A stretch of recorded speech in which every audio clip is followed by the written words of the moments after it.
Good morning. Good morning. Okay, good morning everyone and welcome to Wembley Stadium for this squad announcement for the 2026 FIFA World Cup. Before we get underway, Thomas will begin with a few opening remarks and then we'll throw it open to 2 questions per person. Yeah, good morning everyone. Thanks for coming, and of course you saw our squad selection for the World Cup, which is an exciting day for me and I think for everyone selected. I think from day one we were very clear that we are trying to select and build the best possible team, which is not necessarily to select and collect the 26 most talented players. Teams win championships, it's as simple as that. And what we are trying to achieve in summer can only be achieved as a team. That in mind, we chose a very balanced squad. We chose 3 goalkeepers plus Jason Steele. I want to take the opportunity and thank Jason for being brilliant and thank Brighton for being so cooperative and supportive. We choose 9 defenders for 4 positions. We chose 7 midfielders for 3 positions, and we chose 7 strikers for 3 positions. I can assure every fan in the country that we have 26 100% committed players in camp with us who know their role, who are ready to buy into their role on and off the pitch, and who are ready and committed to the idea of team spirit and being unselfish. The squad, I think, has a significant number of players that will compete for starting minutes and starting places. That gives us also the chance to rotate on a very high level. And a significant number of players who carry the sportive responsibility on highest level. We have a huge chunk of usefulness in the squad. We have 6 players who won titles with the under-21s. We have Kobe, who is still young and has already won his titles. We have Nico O'Reilly on top, who is very young and has already won his medals. We have specialists with us, specialists for all kinds of different scenarios. When we're leading, when we're chasing a game, when we're chasing a result. We always said we want to be a strong set-piece team, so we have specialists for that, and we want to be a strong penalty team. We have specialists for that. And last, and for sure not least, we have a decent leadership group in camp. We have a decent leadership group with us in the World Cup. The leadership group took care and ownership in a very special way from September onwards. They created a culture, they set the tone, they set the standards, created and took care of the standards, and we were very happy with that. And that is why the majority of this team and that this majority of the selection is from the players who were with us in September, October and November. It's important for me to say that I am very grateful to all players who helped us qualify, to all players who had sometimes only 1 of 6 camps with us. Very grateful.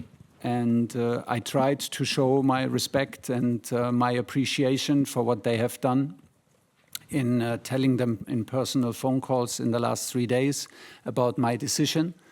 So I called every player that was at least once with us personally to tell them my decision, even if it was a painful decision or it was a disappointing message. We believe that it has to be delivered from me. I will not go into details, of course, but I tried to explain and explain my decision and try to express my appreciation and respect for the player. Okay. No more questions? Good. Hundreds. Hundreds. Yeah. Thomas, nice to see you, and thanks for explaining that. That's very helpful. You've surprised us again. I want to start with perhaps what we thought was the biggest surprise, and that's Ivan Toney's inclusion. He's played a total of 7 minutes of international football in your 16 months in charge. He wasn't on a lot of people's radar, and yet here he is in your World Cup squad. Yeah. Can you explain that to us? Also a bit of a surprise to us. So, but like I said, when it came down to all different kinds of scenarios, he was back in the picture. I had fantastic feedback from his coach, from his club coach, who was my player, and I have a close connection with him. I had always fantastic feedback about his role there, about his ability, about his fitness. We could see that he still collects the numbers. I think he has very special skills that could help us, meaning the situation, the scenario when we are chasing a result, when we're chasing a goal. I think he can be a very valuable addition to Harry Kane. He can be a presence in the box when we're pushing for a goal. He can take attention of other strikers. He has a natural presence within the box. He's a natural finisher. He can help us with set pieces because he's very strong in the air, very good in using his body, and not to forget, he's a world-class penalty taker. So he ticks some boxes that we wanted to be ticked. You've made it clear again in your opening statement that reputation, big names are not necessarily what matters to you, it's how they fit in the collective. And you've said that consistently, I think, in all your time in charge, to be fair. But there are some world-class talents that are not in this squad that other nations will look at and say, how are Phil Foden, Cole Palmer, Harry Maguire, Trent Alexander-Arnold, etc., Morgan Gibbs-White, how are they not in this squad? How have you left them out? Do you fear leaving their talents out? Say again the question. Do you fear leaving those talents at home at all? How I felt, or how I feel? Fear? A fear? Yeah, do you fear leaving those talents at home? No, I don't fear, because I'm very confident in the group that we chose and with whom we arrived, with which we arrive.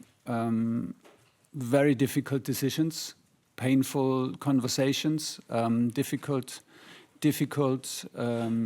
for the players, difficult to explain to the players. But as I said, what we're trying to achieve, we try to achieve as a team, and we try to nominate a balanced squad. If everyone is selected, it was a given that from these 55 players, we have to leave some extraordinary talents, some extraordinary personalities at home.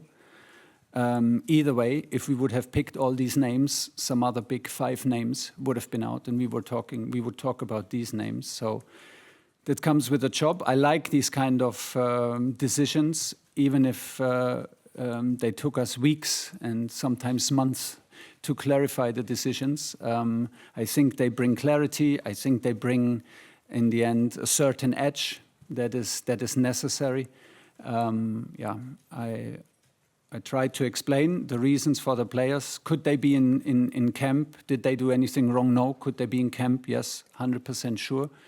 But for some of them, it's just the amount of players on a certain position.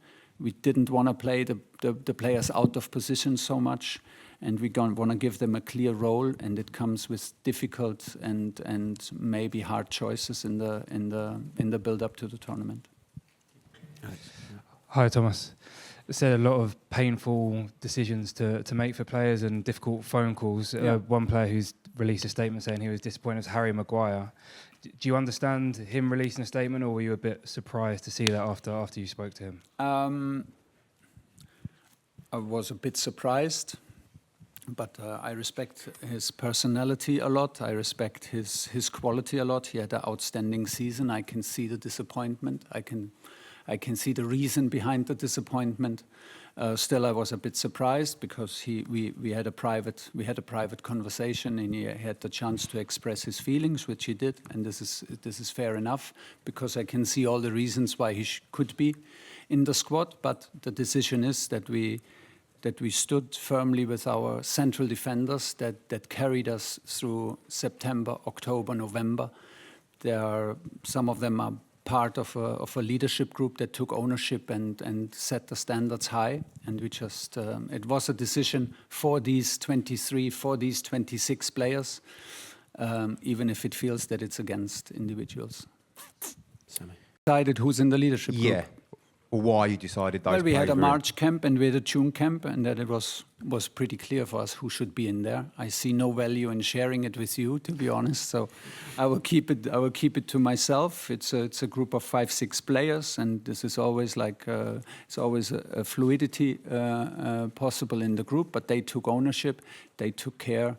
And they were massively influential, and I was very, very happy with the way they acted and interacted and how they stepped up. So there is no need to change that. And just a quick one: will you be inviting any extra players for the Florida camp to make up for the Arsenal players and Dean Henderson missing out because of their commitments at club level? Yeah, I think Dino is not an issue because we have Jason Steele in camp, so we can start with 3 goalkeepers and later we have 4. But yeah, we will take some young players out who will train with us and keep the squad in the size that we need. That we have all the possibilities also for the 2 friendly matches to take care about the minutes and the load of the players. So this will be Alex Scott is confirmed, Rio Ngumoa is confirmed, and Josh King, and there will be 1 more player which we cannot name because it's not confirmed yet. But I'm happy that these guys are with us, especially Alex, who was even on the list of 55 and had a kind of a disappointing phone call as well that he didn't make the first cut. But the reaction of him was outstanding, the commitment, the wish to be in pre-camp and to just be a step closer to the team was just was not even a question for him, and this showed me his character and his spirit. So I'm delighted that he's with us because it was a close call and gets a chance to take a step closer and to get a cap. Kerry. Thomas, a big day for you. I know how much you love your players, so I know it's been a really tough 48 hours, but you were brought in here to make tough decisions. You're a winner, 60 years of hurt now. What makes you believe you can win this World Cup?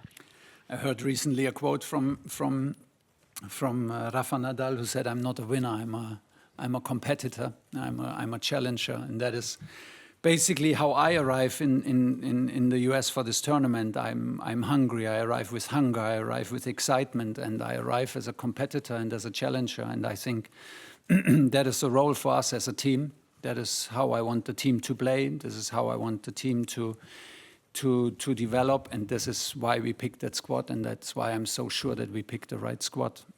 It is about building a brotherhood. It is about building excitement and a certain energy, and then I feel that we can transmit this to our fans who are either in the stadium or back here in England pushing, and once we get this energy right, everything is possible. So we said it very early. We will try to go all the way. We will try to win this tournament, but it's very, very quickly. It just makes no sense to try and digest the whole cake at once. We will chunk it up. We will try to have the best possible pre-camp, have a little break in between, and then go to Kansas, switch locations, and go into the tunnel to start the group phase. Where there is no doubt in quality is Morgan Rogers and Jude Bellingham. Some people will see that as a problem in terms of selection. How do you prepare to handle a very nice problem? I think they're just 2 of the names who are potential starters on the same position. I think there is still variety within these positions, so they can also play together. That should not be a problem. If they compete for one position through the tournament, I think it is possible to compete for a position as complices, and you don't have to be enemies. In the example of Morgan Rogers and Jude Bellingham, they're friends anyway. So we have a couple of others. We have Bukayo Saka and Toney who fight for the same place in the club, and it is. I strongly believe that it is possible that you fight for your place and still push your friend, your colleague, especially in international football, to the best possible performance, and that will come back to you. And we took a lot of care about that exactly this energy is right. They know their roles. I have no doubt that we chose the right players. I have no doubt that Jude and Morgan will get along well, and I have no doubt that they will be both decisive for us. David. Hi, Thomas. You've picked John Stones, who hasn't played a lot of football for Manchester City this season, very experienced, but is he ready to play a meaningful part on the pitch for your team? Yes, otherwise I would not have picked him. He's excited to come, and I am excited to have him. I am a huge believer in John. I think he's a world-class player. He's an amazing character and a proven winner. He knows how to adapt to a winning culture. He knows how to adapt tactically on the field. He is still on highest level when I see him play, when I see him move. We analyzed a lot of his training data because I get your question. There's not a lot of proof in the last half of the season, unfortunately. The good news is he was available, so he was not out. He was available. The bad news was he wasn't selected as much as we all hoped for. But I think we can take advantage of our late start to the tournament in this case. We have still, I think, over 4 weeks until our first match. We will give him now. We will reconnect with our principals. We have the chance to let him play 2 friendly matches. And then I hope and I truly believe that he will have a strong tournament for us. Another player you have picked, Noni Madueke. Yeah. Why have you picked him over, say, someone like Jarrod Bowen or even maybe Cole Palmer, who could play on the right as well? Yeah, I mean, you mentioned Djed. Djed was just one of the players under the radar maybe, but he was just excellent in every camp. Excellent in every camp for us, and then gets the phone call that he's not on the plane. Does Djed suffer a bit from the situation at his club? It's difficult for him. And does Noni and Bukayo profit from the situation at their club? They play in finals. They back the Premier League title. They play in a Champions League final. So it's a question of concurrence. Without telling too much, the reaction of Djed was just outstanding. It just proved again what kind of character he is, how much he buys into the team spirit, even if it was a difficult one and a disappointing message for him. It was a very difficult choice to make. Noni was excellent for us in the matches that he played. I believe that he can be a difference maker.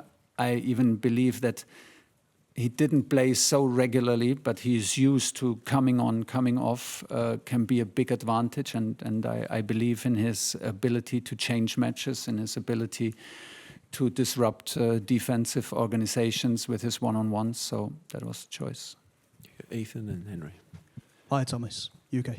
Just over there. I just wanted to focus on one specific player that might have raised a few eyebrows. The left-back position, Djed Spence. You know, he's currently playing at Spurs. They're fighting for relegation at the moment. Yep. A lot of people are seeing that he's got no goals this season, no assists. I guess what was the specific tactical reason of choosing him? First of all, he was excellent in every single match that he played for us. He suffers from the third change of coach at his club. Since then, he doesn't get a lot of minutes. Of course, he suffers from the situation. He is part of the situation as well. He's a part of the situation at Tottenham. He brings something to the group that we don't have in his profile. I think he loves defending. He's the fastest player in our squad, and he loves to defend one-on-ones. And that is just a characteristic that I would say makes him a standout fullback for us and a bit of a special fullback for us. He can, on top of that, play both sides. We had this discussion, to be very open to you, before the March camp with Djed. We said we're a bit concerned what is going on in Tottenham. You don't get the minutes. You don't have the impact that we want to see from you. If you come here in March, you have to prove yourself again, which he honestly did, because both of our fullbacks, Tino and Djed, were just excellent against Uruguay. And that was basically then was the decision that I can really trust him, and he brings something to our group which makes him unique. Thomas, hi. First, good luck at the World Cup. Thanks. Secondly, you say that teams win championships and that it's not about the most talented players, but the history of the world